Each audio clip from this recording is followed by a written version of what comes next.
Good morning. നമ്മൾ കഴിഞ്ഞ ദിവസം വായിച്ചു കേട്ടത് എഫേഷ്യൻസ് 1:13 പരിശുദ്ധാത്മാവിനെ എങ്ങനെയാണ് നമ്മൾ പ്രാപിക്കുന്നത്. അത് തിരിച്ചറിവോടുകൂടി നമുക്ക് വിശ്വസിക്കാൻ പ്രായമാവുമ്പോൾ കർത്താവിൻ്റെ സുവിശേഷം വിശ്വസിച്ച് മാനസാന്തരപ്പെട്ട് കഴിയുമ്പോൾ നമുക്ക് വീണ്ടും ജനം നടക്കും. പരിശുദ്ധാത്മ നമ്മുടെ ഉള്ളിൽ വസിക്കും. ഇനി അതിൻ്റെ 14 എഫേഷ്യൻസ് 1:14 പറയാണ്, അവിടുത്തെ മഹത്വം പ്രകീർത്തിക്കുന്നതിനുള്ള അവകാശം നാം വീണ്ടെടുത്ത് സ്വന്തമാക്കുന്നത് വരെ ആ അവകാശത്തിൻ്റെ അച്ചാരമാണ് ഈ പരിശുദ്ധാത്മാവ്. അവിടുത്തെ മഹത്വം പ്രകീർത്തിക്കുന്നതിനുള്ള അവകാശം നാം വീണ്ടെടുത്ത് സ്വന്തമാക്കുന്നത് വരെ എന്ന് പറഞ്ഞു കഴിഞ്ഞാൽ നമ്മുടെ ഈ ഉയർപ്പ്, നമ്മൾ മരിച്ചു, അതിനുശേഷം കർത്താവിൻ്റെ കാഹളം കിട്ടും, ഉയർത്തെഴുന്നേറ്റ് നമ്മൾ കർത്താവിൻ്റെ സ്വന്തമാവും. ആ സ്വന്തമാകുന്നത് വരെ നമുക്ക് കർത്താവ് പറഞ്ഞിരിക്കുന്ന അവകാശങ്ങളുണ്ടല്ലോ, അല്ലെങ്കിൽ നമുക്ക് എന്തെങ്കിലും പ്രത്യാശകൾ, ഒരു കണ്ണ് കണ്ടിട്ടില്ല, ഒരു കാത് കേട്ടിട്ടില്ല, ഹൃദയത്തിൽ തോന്നിട്ടില്ല എന്നൊക്കെ കഴിഞ്ഞ ആഴ്ച വായിച്ചു കേട്ടല്ലോ.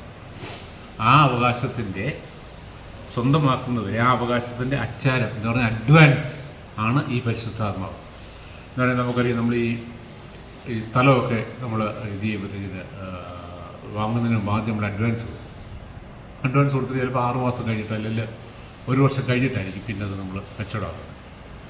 അപ്പോൾ അത് പിന്നെ വേറെ ആൾക്കും മേടിക്കാൻ പറ്റത്തില്ല. വേറെ ആൾക്കും മേടിക്കാൻ പറ്റില്ല പറഞ്ഞാൽ ഈ അഡ്വാൻസ് മേടിക്കുമ്പോൾ തന്നെ നമ്മൾ എഗ്രിമെൻ്റ് എഴുതി, ഇന്ന ആൾക്ക് ഞാൻ ഇന്ന വിലയ്ക്ക് ഇത് കൊടുക്കും, അതിൻ്റെ അഡ്വാൻസായിട്ട് ഞാൻ ഇത്ര രൂപ മേടിക്കും.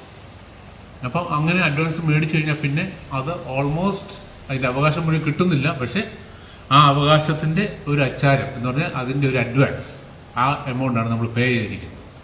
അത് പ്രൊപ്പോർഷണേറ്റ് ആയിട്ടുള്ളൊരു എമൗണ്ട് എന്ന് പറഞ്ഞതുപോലെ നമ്മളെ ദൈവത്തിൻ്റെ സ്വന്തമാണ്. ദൈവം, ഞാൻ നിങ്ങളെ തിരഞ്ഞെടുത്തിരിക്കുന്നു, ഞാൻ പറഞ്ഞിരിക്കുന്ന വാഗ്ദാനം മുഴുവൻ നിങ്ങൾക്കുള്ളതാണ്, നിങ്ങളെൻ്റെ മക്കളാണ് എന്നുള്ളതിൻ്റെ ഒരു അഡ്വാൻസ് പോലെ, അല്ലെങ്കിൽ അതിൻ്റെ ഒരു ഉറപ്പാണ് ഈ പരിശുദ്ധാത്മാവെന്നാണ് വചനം പറയുന്നത്. ഞാനത് ഇംഗ്ലീഷൊന്ന് വായിക്കാം, ലിവിങ് ബൈബിളിൽ നിന്ന് വായിക്കാം. And when you believed in Christ he identified you as his own by giving you the Holy Spirit whom he promised long ago. അപ്പോൾ നോക്കി, അതിൻ്റെ 13 വായിക്കാം. And now you also have heard the truth, the good news that God saves you. നിങ്ങളും സദ്വാർത്ത കേട്ടു, ദൈവം നിങ്ങളെ രക്ഷിക്കും എന്നുള്ള സുവിശേഷം കേട്ടു. And when you believed in Christ, നിങ്ങൾ യേശുക്രിസ്തുവിൽ വിശ്വസിച്ചപ്പോൾ he identified you as his own. നിങ്ങൾ അവൻ്റെ സ്വന്തമാണെന്ന് വരുവാൻ, അല്ലെങ്കിൽ സ്വന്തമാണെന്ന് അംഗീകരിച്ച്, his own by giving you the Holy Spirit. അപ്പോൾ നമുക്ക് പരിശുദ്ധാത്മാവിനെ തന്നിരിക്കുന്നത് ദൈവം പറയുക, നീ എൻ്റെ സ്വന്തം. നമ്മളെ നടത്തപ്പെടാൻ വേണ്ടിയിട്ടാണ് പരിശുദ്ധാത്മാവ്. അപ്പോൾ പരിശുദ്ധാത്മാവിനെ നമുക്ക് തന്നിരിക്കുന്നത് ദൈവത്തിൻ്റെ വഴി. അതിൻ്റെ കൂടെ പറയാണ്, നീ എൻ്റെ സ്വന്തമാണ്, നിന്നെ സീൽ ചെയ്തിരിക്കുക. I have sealed you with the Holy Spirit which shows that you belong to me. ഞാൻ പറഞ്ഞു, നമ്മളൊരു സ്ഥലത്തിന് അഡ്വാൻസ് കൊടുക്കുമ്പോൾ നമ്മളതിനെ സീൽ ചെയ്യുക. Now these property is going to be mine. ഈ സ്ഥലം എൻ്റെ സ്വന്തമാകാൻ പോവുക, ആയെന്നല്ല, സ്വന്തമാകാൻ പോവുക. അതിൻ്റെ അടയാളമാണ് ഈ അഡ്വാൻസ് എന്ന് പറഞ്ഞാൽ, നിനക്ക് ഞാൻ പറഞ്ഞിരിക്കുന്ന വാഗ്ദത്തങ്ങൾ മുഴുവൻ ഞാൻ നിനക്ക് നൽകാൻ പോവുക, നീ എൻ്റെ കൂടെ വസിക്കാൻ പോവുക. അതിൻ്റെ തുടക്കമാണ്, അല്ലെങ്കിൽ ഞാൻ അങ്ങനെ അംഗീകരിച്ചു എന്നുള്ളതിൻ്റെ ആ ഒരു അടയാളമാണ് ഈ പരിശുദ്ധാത്മ. എന്നിട്ട് അടുത്ത 14 പറയുന്നത്, the Spirit is God's guarantee that he will give us everything he promised. The Spirit is God's guarantee. പരിശുദ്ധാത്മാവ് ദൈവത്തിൻ്റെ ഗ്യാരണ്ടിയാണ്, ഉറപ്പാണ്. That he will give us everything he promised. അവൻ വാഗ്ദാനം ചെയ്ത മുഴുവൻ കാര്യങ്ങളും നമുക്ക് തരുമെന്നുള്ളതിൻ്റെ ഗ്യാരണ്ടിയാണ്. He promised and that he has purchased us to be his own people. ഒന്നുകൂടെ വായിക്കാം. The Spirit is God's guarantee. The Holy Spirit is God's guarantee. ദൈവത്തിൻ്റെ ഉറപ്പാണ്. That he will give us everything he promised and that he has purchased us to be his own people. He has purchased us to be his own people.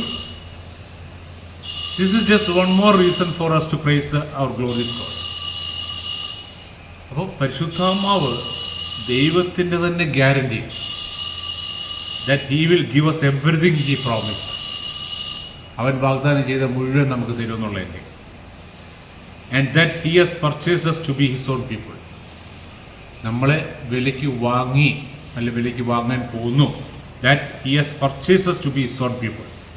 അപ്പോൾ പരിശുദ്ധാത്മാവിനെ പരിശുദ്ധാത്മാവ് എന്ന് പറയുന്നത് നമുക്ക് അവൻ വാഗ്ദത്തം ചെയ്തിരിക്കുന്ന മുഴുവൻ കാര്യങ്ങളും നമ്മളെ വിലയ്ക്ക് വാങ്ങി നമുക്ക് തരാൻ പോകുന്നു എന്നുള്ളതിൻ്റെ അഡ്വാൻസാണ്. ഈ പരിശുദ്ധാത്മല്ല നമ്മളെങ്ങനെ ജീവിക്കുന്നത്? നമ്മൾ ചെറുപ്പത്തിൽ നമുക്ക് ലഭിച്ചെന്ന് പറഞ്ഞു കഴിഞ്ഞാൽ അത് വചനമനുസരിച്ച് ശരിയല്ലത് കേട്ടോ. നീങ്കിലും തിരിച്ചറിയും. പലപ്പോഴും പരിശുദ്ധാത്മാവിൻ്റെ ഒരു നിറവ് നമുക്ക് അനുഭവിക്കാൻ പറ്റാത്തത് ഇതുകൊണ്ടൊക്കെ തന്നെയാണ്. നമ്മൾ ശരിയായ രീതിയിലല്ല അതിനെ മനസ്സിലാക്കിയിരിക്കുന്നത്. അതുകൊണ്ട് ദൈവവചനം അനുസരിച്ച് ശരിയായ രീതിയിൽ മനസ്സിലാക്കിയിട്ട് വിശ്വസിച്ചിട്ട് പ്രാർത്ഥിക്കും പരിശുദ്ധാത്മാവിൻ്റെ നിറവിന് വേണ്ടി. എന്നിട്ട് പരിശുദ്ധാത്മാവിനാൽ നടത്തപ്പെടും. എങ്കിൽ മാത്രമേ നമ്മൾ ദൈവത്തിൻ്റെ ആ സ്വന്തം എന്ന് പറയാൻ പറ്റത്തുള്ളൂ. അല്ലെങ്കിൽ നമ്മളിപ്പോഴും ഒത്തിരി പ്രാർത്ഥിക്കുന്നുണ്ട്, ഒത്തിരി ബൈബിൾ വായിക്കുന്നുണ്ടല്ല, ആ സ്വന്തം മക്കളെന്നുള്ള പദവി വരണമെങ്കിൽ പരിശുദ്ധാത്മാവിൻ്റെ സഹായം കൂടിയേ നിറവ് കൂടിയേ തീർത്തുള്ളൂ. കർത്താവ് അനുഗ്രഹിക്കും.